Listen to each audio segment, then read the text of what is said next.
안녕하십니까? GBS 청취자 여러분, 그리고 매일 복음 형제 자매님들. 자, 오늘 북톡을 합니다. 그리스도 본받기, 친밀함의 중심. 기도합니다. 성령 하나님 이 책, 너무나 중요한 책인데, 정말 이 책, 우리 같이 나눌 때 하나님 역사해 주시고, 우리가 정말 주님을 본받는, imitating Christ 하는 우리 되도록 도와주시옵소서. 예수님의 이름으로 기도합니다. 아멘. 제가 2025년도에 친밀함에 대한 인티머시에 대한 책을 많이 썼습니다. 근데 그 중에 하나입니다. 서문을 읽으면서 소개하겠습니다. 여기에 담긴 것은 한 편의 설교이자 한 권의 책이자 한 가지 심장의 박동입니다. 예수 그리스도께 롱비치 캐럴리스트 교회 그리고 예수님을 단순히 존경하는 것을 넘어 닮아가는 법을 배우고 있는 모든 성도들에게 이 책에 감사를 드립니다. 2025년 6월 롱비치를 떠날 때 저는 이후의 6달이 제 인생에서 가장 변화무쌍하고 깊은 시기가 될 줄은 상상도 못했습니다. 캄보디아, 한국, 미국을 오가며 저는 200편이 넘는 설교를 전하고 25권의 책을 집필하며 하나님과 동행하는 삶이 무엇인지 새롭게 배워갔습니다. 각각의 설교와 원고는 단순한 사역의 결과물이 아니라 하나님을 위해 일하는 삶에 하나님과 함께 걷는 삶으로 옮겨지는 여정의 한 걸음이었습니다. 하지만 누군가 와 하고 감탄하기 전에 먼저 고백 하나를 드리고 싶습니다. 저의 사랑하는 아내이자 탁월한 상담가인 내적 치유 사역자인 제니는 종종 제게 이렇게 말합니다. 여보, 당신은 약간 OCD, 강박적 성향이 있어. 대부분 맞는 말입니다. 제가 어떤 프로젝트를 맡으면 단순히 일하는 것이 아니라 그 안에 완전히 잠겨버립니다. 몰입합니다. 몇 시간, 때로는 며칠 동안 시간을 잊고 몰입하여 식사도 거르고 잠도 뒤로 미루고 다른 모든 것이 뒷전이 됩니다. 제네는 부드럽지만 분명하게 말했습니다. 그 집중력은 하나님께 헌신할 때는 축복이지만 관계를 소홀히 할 때는 위험할 수도 있어요. 그 말을 들으며 저는 깨달았습니다. 저의 이 집중력은 하나님이 주신 강점이면서도 동시에 경계해야 될 약점이라는 것을. 창조에는 유용하지만 관계에는 때로는 무모한 열심이 될 수 있음을요. 지난 6달 동안 저는 그런 성향이 저의 관계 리듬을 흐트러뜨리고 쉼을 놓친 순간도 있었습니다. 그래서 이것은 작은 공개 고백이기도 합니다. 저의 생산성은 제 영성의 증거가 아닙니다. 그것은 단지 하나님이 저를 그렇게 만드셨다는 사실일 뿐입니다. 하나님께서 저를 쓰라고 부르셨기에 저는 순종하고 있습니다. 하지만 그 순종이 여러분에게 그대로 적용되지는 않을 것입니다. 저는 여러분에게 이렇게 해야 된다고 처방하는 것이 아니라 단지 이렇게 살아왔다고 서술할 뿐입니다. 우리가 반드시 닮아야 될 유일한 분은 오직 그리스도 한 분입니다. 아멘. 이 책은 제가 롱비치의 교회, 고향 교회를 위해 기도하던 중 받은 감동에서 시작됐습니다. 하나님께서 지난 6달 동안 저에게 보여주신 모든 것을 하나의 메시지로 정리하라는 마음이 들었습니다. 그 결과물이 바로 이 책, 그리스도를 본받아 친밀함의 심장박동, Imitating Christ, The Heartbeat of Intimacy입니다. 제가 먼저 영어로 썼거든요. 영어로 쓰고 이제 한국말로 번역해서 좀 어색한 부분이 있습니다. 그래도 어쨌든 제가 하는 번역보다 잘했으니까 그냥 읽어드립니다. 이 책은 신학적 논문도 아니고 사역의 실적 보고서도 아닙니다. 그보다는 하나님께서 우리가 더 많이 행하는 사람이 되기를 원하시는 것이 아니라 더 깊이 존재하는 사람이 되기를 원하신다는 깨달음의 기록입니다. 요한복음 15장 4절의 말씀처럼 내 안에 거하라 나도 너희 안에 거하리라. 하나님의 친밀함은 우리가 무엇을 이루었느냐고 측정되지 않습니다. 그분이 우리를 종이 아닌 친구로 부르신 그 부르심이 얼마나 가까이 걷고 있느냐를 드러냅니다. 이 여정을 통해 저는 사도 바울의 고백을 새롭게 이해하게 되었습니다. 내가 그리스도와 그의 부활과 능력과 그 고난에 참여함을 알고자 하여. 아멘. 그리스도를 아는 것은 단순한 지적 이해가 아니라 그분의 마음과 사랑 그리고 고난에 동참하는 삶입니다. 스웨렌 키에크거는 이렇게 말합니다.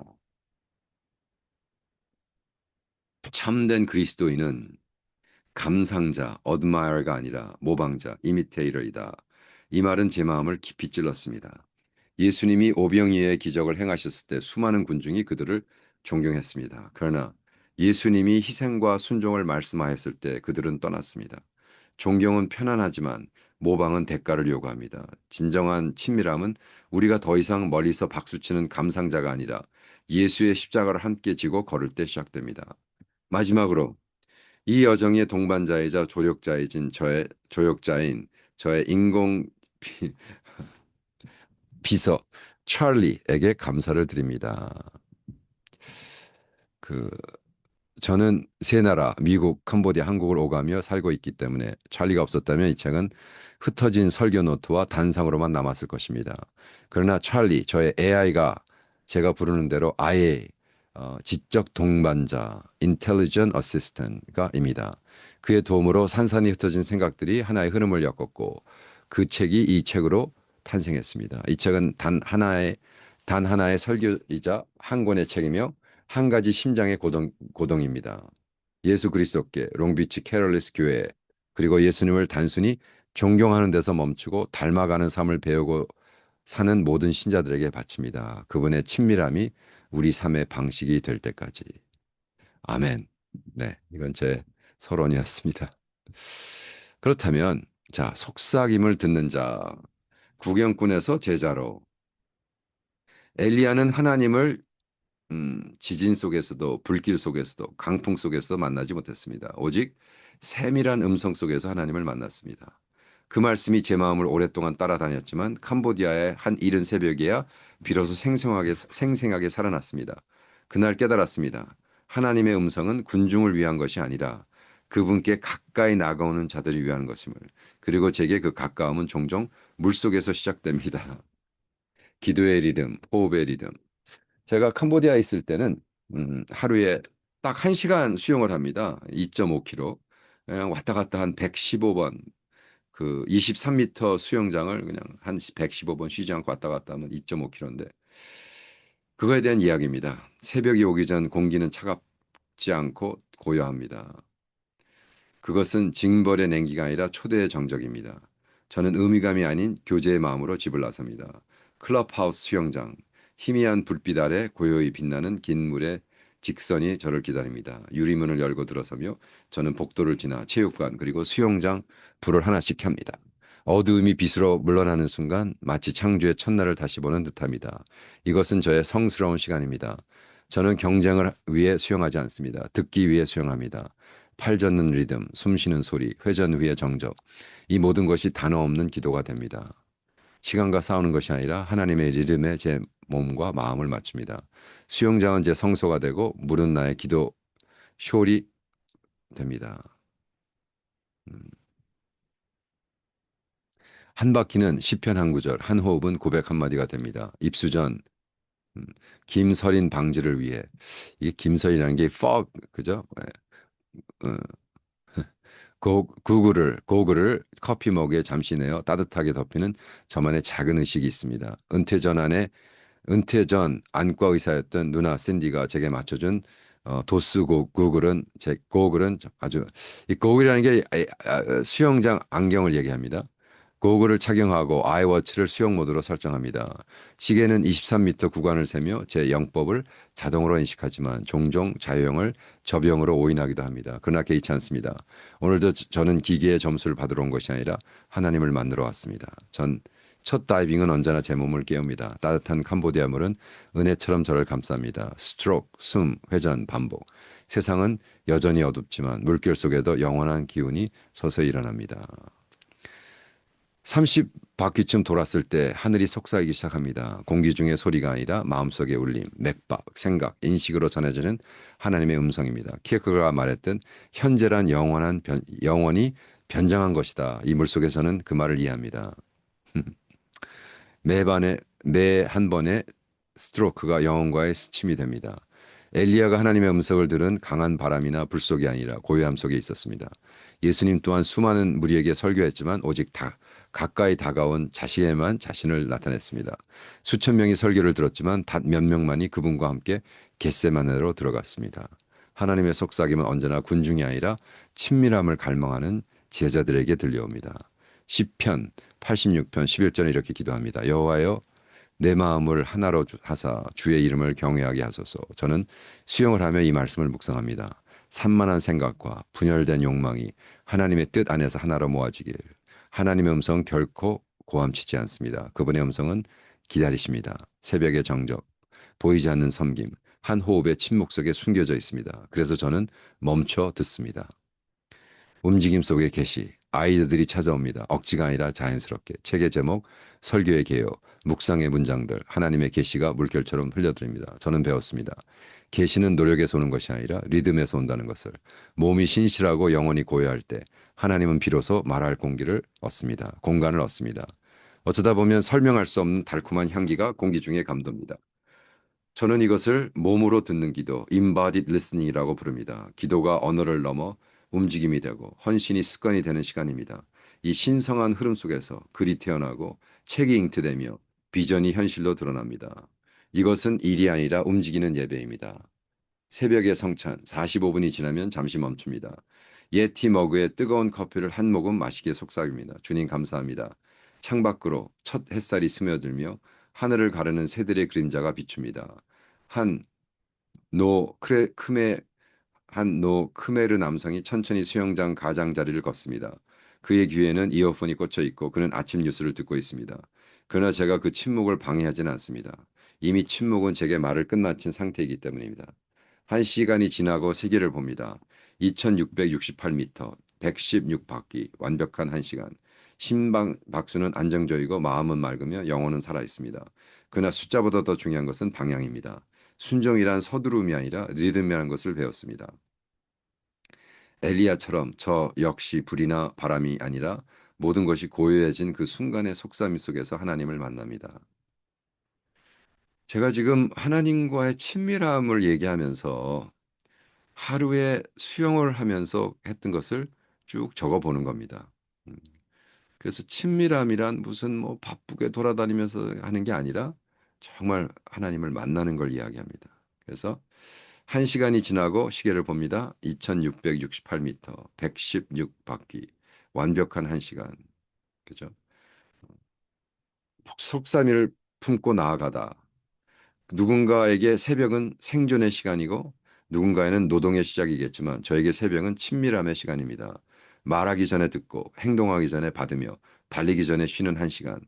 매 스트로크마다 항복의 기도가 이어집니다. 물 위로 올라갈 땐 몸과 영혼이 다시 정결되어 있음을 느낍니다. 수건으로 몸을 닦고 짐을 챙기며 마지막 기도를 드립니다. 주님, 이 리듬을 오늘 하루에도 품게 하소서. 오늘 만남과 대화, 모든 침묵이 이 물결의 은혜처럼 움직이게 하소서. 세상은 이제 막 깨어나지만 저는 이미 깨어 있습니다. 하나님의 속삭임에 의해. 아멘이시죠? 음, 이거는 이제 제 간증을 막 뭐 이렇게 해라 가르치지 않고 조금 그 한강 씨의 시적인 문체라 그러죠. 한강 씨가 소년이 온다, 이별하지 않는다, 뭐 이런 책들을 거의 시적 썼습니다. 그래서 그걸 그냥 좀 모방했습니다. 2장 하나님과 함께 걷는 길 군중이 아닌 언약. 예수님이 5천 명을 먹이셨을 때 사람들은 그분을 존경했습니다. 하지만 예수님이 너희가 내 살을 먹고 내 피를 마시지 아니하면 생명이 없다 하셨을 때 그들은 떠났습니다. 존경은 사라지고 십자가를 요구하는 모방의 순간이 오자 군중은 흩어졌습니다. 예수님은 팬을 찾지 않으셨습니다. 그분은 친구를 부르셨습니다. Jesus did not ask for fan, but friend. 이게 영어로. 요한복음 15장 15절에 예수님 말씀하십니다. 이제부터 너희를 종이라 하지 아니하리니 너를 친구라 하였노라. 예수님과의 우정은 편리함이 아니라 언약입니다. 그것은 하나님을 위해 일하는 것이 아니라 하나님과 함께 걷는 것입니다.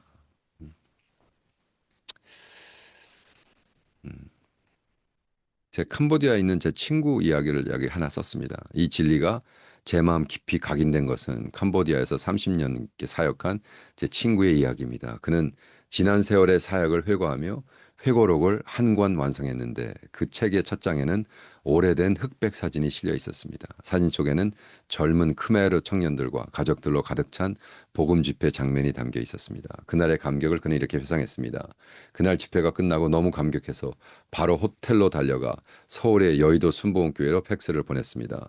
그때는 인터넷도 휴대전화도 없던 시절이었죠. 그 팩스에 이렇게 썼습니다. 위대한 주제 현장입니다. 그러나 30년이 흐른 후 수많은 설교와 기도, 눈물의 세월이 지나 돌아보니 그 사진 속 수백 명 중에 단 한 명만이 여전히 교회에 남아있는 그 남아 신앙을 지키고 있었습니다. 그는 말했습니다. 군중은 추수가 아닙니다. 군중은 단지 밭일 뿐이네요. 그의 말은 제 마음속에 오래 남았습니다. 군중은 추수가 아니다. 선교 현장뿐 아니라 인생 전체에서 우리는 종종 군중을 부르심과 혼돈합니다. 숫자, 참석자, 조회수, 팔로워 수를 기뻐하며 하나님이 역사하신다고 생각합니다. 하지만 예수님은 단 한 번도 당신 자신을 대중에게 맡기지 않으셨습니다. 그분은 그들을 사랑하셨고 그들의 병을 고치셨고 그들의 고통을 위해 눈물을 흘리셨지만 그분의 마음은 소수의 제자들에게만 나누셨습니다. 예수님은 무리를 섬기는 것과 언약 안에서 걷는 것의 차이를 아셨습니다. 많은 이들이 하나님을 위해 일하고 싶어 하지만 정작 하나님과 함께 걷고 싶어 하는 이는 적습니다. 군중은 예수님을 존경했지만 그분을 닮으려고 하지는 않았습니다. 그들은 축복은 원했지만 짐은 지려 하지 않았습니다. 기적은 좋아했지만 사명에는 관심이 없었습니다. 그들은 위로를 받기 원했지만 위로자가 되기를 원치 않았습니다. 그들은 생명의 떡을 원했지만 그의 떡의 의미를 완성하는 십자가는 거부했습니다. 참된 제자도는 하나님 어떻게 나를 축복하십니까? 라는 질문에서 하나님 어떻게 제가 당신의 축복이 될 수 있습니까? 로 바뀌는 순간이 됩니다. 언약의 사랑은 자기중심이 신앙에서 그리스도의 우정으로 옮겨가는 것입니다. 그것은 하나님의 긍휼이 우리의 발걸음을 움직이고 우리의 마음을 넓히고 우리의 우선순위를 새롭게 재정렬하는 여정입니다. 어, 제 친구가 30년 지기 30년 동안 캄보디아 선교를 했어요. 순복음교회에서 여의도 순복음교회에서 캄보디아 보낸 제일 첫 번째 선교사. 굉장히 책을 한 권 썼어요. 그 책은 한 권 썼는데 거기에 이제 그 사진이 많이 있어요. 저한테 그 책을 주면서 그 사진을 가리키면서 한 간증입니다. 오 목사, 내가 30년 전에 처음 왔어요. 그 뭐 캄보디아가 막 그때 뭐 내전이 있었고 복잡할 때죠. 근데 와가지고 그냥 예배 드린다고 했더니 그냥 막 수백 명이 온 거예요. 수백 명. 진짜 막 얼마나 힘들었겠어요. 30년 전에. 지금도 또 캄보디아가 전쟁한다고 난리인데 그때 당시. 그래서 그거 사진을 찍고 그때 당시는 뭐 제가 2001년도 가가지고 2001년도 가서 전화를 미국에 한 번 걸었는데 120불인가가 나왔어요. 딱 2, 3분 걸었는데. 예, 그런 시대예요. 그러니까 팩스를 호텔에 가서 써도 한 2, 30불 나왔을 거예요. 근데 어쨌든 뭐 지금 저기 뭐야 처음으로 왔으니까 사진을 찍어서 사진과 동봉하면서 여기는 정말 막 복음의 어장이다 막 했어. 30년 뒤를 보니까 그때 나왔던 애들이 하나도 없더라는 거예요. 음, 굉장히 중요한 이야기입니다, 여러분. 이 숫자로 안 돼요, 제자밖에 안 남거든요. 그래 5천 명의 남자를 먹였으니까 몇만 명의 애들 애까지 해서 1만 명 이상이 왔는. 어디 갔냐고요, 예수님이. 너는 내 제자가 되려면 나의 살을 먹어라, 피를 마셔라 그랬더니 아이고 그 빵 좀 주고 너무 티내시네. 아유 우린 그런 헌신은 원치 않아요. 십자가를 져라. 아유 십자가는 안 지고 싶네요. 그냥 복만 주세요. 예. 언약한 친밀함, 명성보다 신실함. 캄보디아에서 저는 이 진리를 수도 없이 목격했습니다. 많은 이들이 교회 옵니다. 도움을 구하고 자유를 치유를 찾고 희망을 붙잡기 위해. 그것은 좋은 시작입니다. 그러나 많은 경우 거기서 멈춥니다. 그들은 은혜는 받지만 은혜의 통로로 자라지 못합니다. 예수께서 자신의 아픔을 맡기지만 예수님의 마음을 품으려 하지는 않습니다. 키에크는 이렇게 말했습니다. 그리스도인이 된다는 것은 하나님 앞에 홀로 서는 것이며 동시에 결코 혼자가 아닌 것이다. 이 역설이 바로 언약적 친밀함의 본질입니다. 사람들로 둘러싸이는 것이 아니라 아무도 남지 않은 순간에도 예수님 곁에 있는 것, 흥분이 식은 뒤에도 남아 기도하는 것, 불 꺼진 무대 위에서 조용히 섬기는 것, 그것이 언약의 신실함입니다. 코람데오라는 얘기를 했죠. 그리스도인이 되는 건 하나님 앞에 홀로 서는 것이 절대자로. 그런데 동시에 결코 혼자가 아닌 거예요. 왜 하나님이 그렇죠? 그러니까 내가 하나님 앞에 홀로 섰을 때 내가 홀로가 아니라는 것, 하나님이 동행하신다는 것, 임마누엘을 깨닫는 것, 이것이 신앙의 시작입니다. 그렇죠? 그것이 언약의 신실함입니다. 사도 바울은 이 신비를 그리스도와 교회의 연합이라고 부르며 이는 크다. 내가 그리스도와 교회 앞에 말하노라라고 말했습니다. 이 사랑은 실망 속에도 견디며 보이지 않아도 계속 씨를 뿌리며 하나님이 무대가 아닌 은밀한 곳에서 일하는 믿음 사랑입니다. 그 친구의 이야기 실패의 이야기가 아닙니다. 그 신실함의 이야기입니다. 군중은 사라졌지만 언약의 사랑은 남습니다. 30년 후에도 여전히 그리스도를 따르는 한 영혼, 그 한 사람은 하늘의 눈에는 결코 작은 숫자가 아닙니다. 그것은 요한복음 15장 16절의 말씀처럼 열매가 항상 있는 신실함의 증거입니다. 하나님과 함께 걸을 때 성공은 숫자가 아니라 가까움으로 결정됩니다. 우리의 목표는 사역으로 존경받는 것이 아니라 하나님의 우정 속에 거하는 것입니다. 군중은 언제나 예수님이 무엇을 주시냐를 존경합니다. 그러나 제자는 예수님이 누구이신가를 사랑합니다.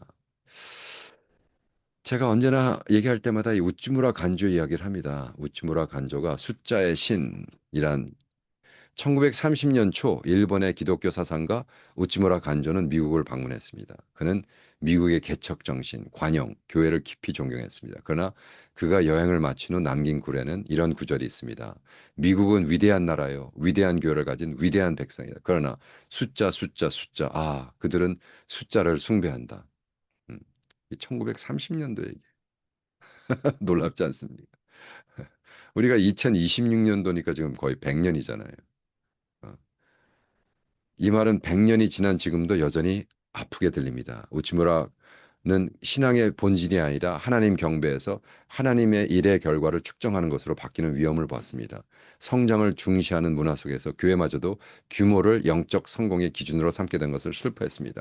너무 재미난 게 큰 교회 목사들이 내가 맞아. 왜? 난 큰 교회 목사잖아. I'm right because I have a big church. 성공한 사람들. 나는 맞아. 왜냐면 난 성공한 사람이잖아. 나는 맞아. 왜 나는 부자잖아. I'm right because I'm rich.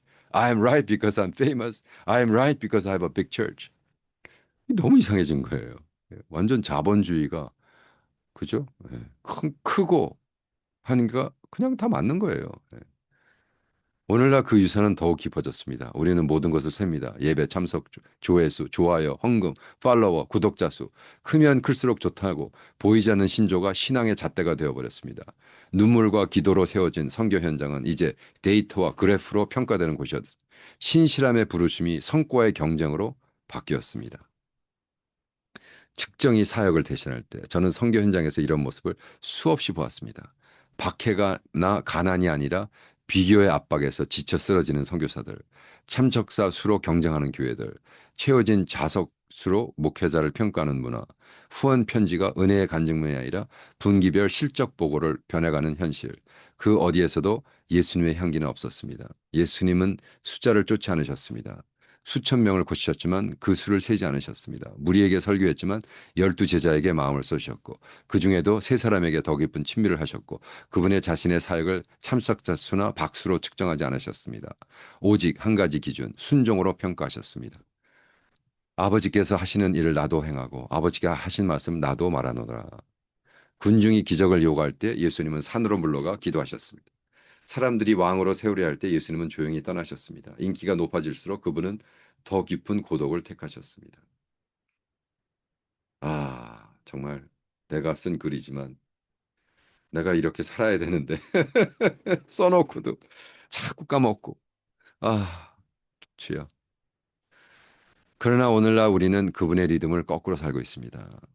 신실함이 명성보다 큰데 성과를 의로움으로 보고 보고서를 계시로 바꾸었습니다. 우리는 제자를 세우기보단 회심 숫자를 세고 재단을 쌓기보다 플랫폼을 만듭니다. 하나님이 일하고 계심을 증명하려 하다가 정작 하나님과 함께 걷는 법을 잃어버렸습니다. 저도 그 긴장을 느낍니다.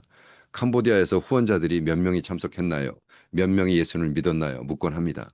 그 질문은 선한 의도에서 나오지만 종종 더 깊은 이야기를 놓칩니다. 복수를 택할 수 있었지만 용서를 선택한 젊은 여인, 실패 후에도 목회를 포기하지 않은 한 목사, 보고서에는 기록되지 않지만 하늘에 새겨진 수많은 조용한 돌파들, 이것이 진짜 열매입니다. 우찌무라 간조의 탄식은 여전히 매력칩니다. 숫자요, 숫자요. 우리는 숫자를 세는 것이 아니라 숫자를 숭배한다는 것입니다. 성장을 마치 하나님의 은혜의 그래프로 착각하며 세상이 말하는 성공의 잣대로 사역을 제기합니다. 그러나 하나님의 나라는 겨자씨와 같습니다. 작고 감추어져 눈에 띄지 않지만 살아있습니다. 방질 목사님이 젊었을 때 시작한 출판이 겨자씨예요. 겨자씨. 네. 하늘의 기준, 진정한 열매는 언제나 눈에 보이는 것은 아닙니다. 세상에서 가장 강력한 사역 중 많은 것은 결코 인터넷에 오르지 않습니다. 그것은 조용한 기도방, 상담실, 고아원, 난민촌, 부엌 식탁에서 일어납니다. 신실함은 언제나 화려하지 않습니다. 때로는 모든 떠난 자리에 끝까지 남는 것입니다. 그 친구의 이야기, 수백 명, 한 명만 남았고, 회고. 이것이야말로 복음의 진리입니다. 하나님의 숫자로 측정하지 않습니다. 그분은 가까움으로 평가하십니다. 오늘날 그리스도의 가장 큰 유혹은 친밀함을 영향력으로 바뀌는 것입니다. 그러나 두 개는 결코 같지 않습니다. 친밀함이 없는 영향력은 공연이 되고 야망이 없는 친밀함은 평화가 됩니다. 저는 믿습니다. 하나님이 지금 교회를 다시 부르십니다. 다시 겨자씨로, 다시 이른 양 하나로, 다시 박수 없는 조용한 믿음으로, 보고서로 일어났다 사라지는 사역이 아니라 그리스도의 심장 박동 안에 머무는 삶으로 예수님이 다시 올 때까지 그분은 몇 명이었냐라고 묻지 않으실 것입니다. 그분은 너는 신실했냐고 묻으실 것입니다. 그러므로 우리는 숫자의 우상을 거부해야 합니다. 사역을 평가할 때 몇 명이 우리를 따랐는가 아닙니다. 우리가 얼마나 가까이 예수를 따랐는고 측정합니다. 그리스도의 향기는 셀 수 없습니다. 그것은 오직 그분과 함께 걷는 자만이 품을 수 있습니다. 이런 책을요. 사실 한국 목사들이 조엘 어스턴 책, 그지 같은 책을 100만 권을 사서 읽었다고 해서 내 책을 100만 권 읽었으면 한국 교회가 변했을 테, 뭐 이런 또 생각을 해봅니다. 솔직히. 교만해서가 아니라 정말 쓰레기거든요. 그 조엘 어스턴 책은 쓰레기예요. 네. 예수님을 이용해 가지고 어떻게 잘 먹고 잘 사는가? 복음도 아닙니다. 우리 침례교는 조엘 어스턴 2단으로 몰았거든요. 벌써 2022년 4월에. 근데 우리는 아직도 그 책 보고 아직도 팔고 있어요. 네. 심각한 문제죠. 하나님을 안다는 것, 그리스도를 본받는다는 것이 그럼 뭐냐? 사도 바울이 내가 그리스도와 그 부활의 능력과 그 고난에 참여하기를 알기 원한다라고 외쳤을 때 그는 예수님에 대한 정보를 더 달라고 한 것이 아니라 친밀함을 통한 변화를 갈망한 것이었습니다. 빌립보서 3장 10절 얘기입니다. 빌립보서 1장 21절 말씀이 저 인생 목표거든요. 내게 사는 것이 그리스도니 죽는 것도 유익함이라.